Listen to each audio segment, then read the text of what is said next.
السلام علیکم ورحمۃ اللہ وبرکاتہ۔ الحمد للہ رب العالمین، الصلاة والسلام علی نبی محمد صلی اللہ علیہ وسلم، اما بعد، اعوذ باللہ من الشیطان الرجیم، بسم اللہ الرحمن الرحیم۔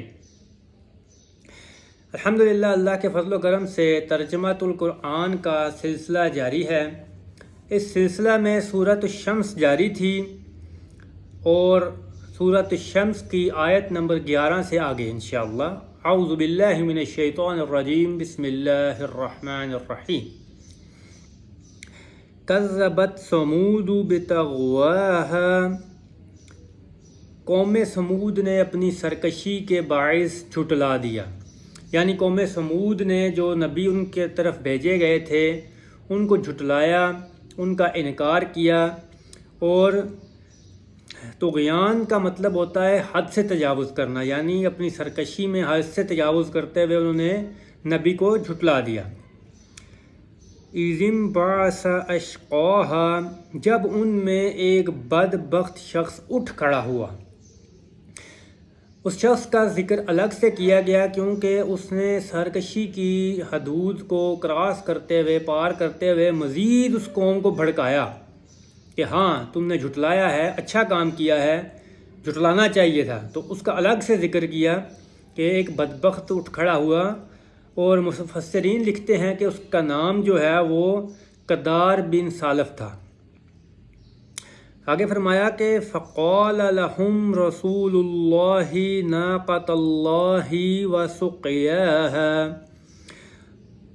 اور نبی نے فرما دیا اور ان کو سمجھا دیا کہ یہ اللہ کی اونٹنی ہے اور اس کے پانی پینے کی باری کی حفاظت کرو۔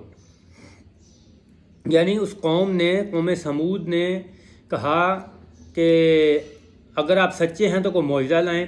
معجزاتی طور پہ ایک اونٹنی آئی جس کے بارے میں فرمایا کہ یہ اللہ کی اونٹنی ہے، اور یہ بات طے ہوئی کہ کنویں سے ایک دن یہ پانی پیے گی، ایک دن قوم پانی پیے گی۔ تو فرمایا کہ اس کے پانی پینے کی جو ہے وہ باری ہے، اس کی بھی حفاظت کرو۔ آگے فرمایا فَقَذَّبُوهُ فَعَقَرُوهَا فَدَمْدَمَ عَلَيْهِمْ رَبُّهُمْ بِذَنبِهِمْ فَسَوَّاهَا،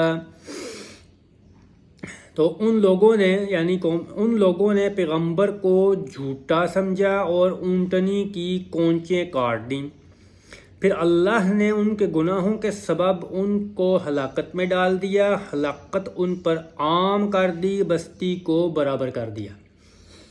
پیغمبر کو جھوٹا سمجھا یعنی ان لوگوں نے جھٹلایا تو ہوا ہی تھا، ماننے کے لیے وہ تیار تو تھے نہیں، تو انہوں نے مزید سارے جھوٹا پیغمبر ہے۔ تو اس اونٹنی کی جو معجزاتی طور پہ، نشانی کے طور پہ اونٹنی ان کے پاس آئی تھی اور جس کو کہا کہ یہ اللہ کی اونٹنی ہے، انہوں نے اس کی کونچیں کاٹ دیں۔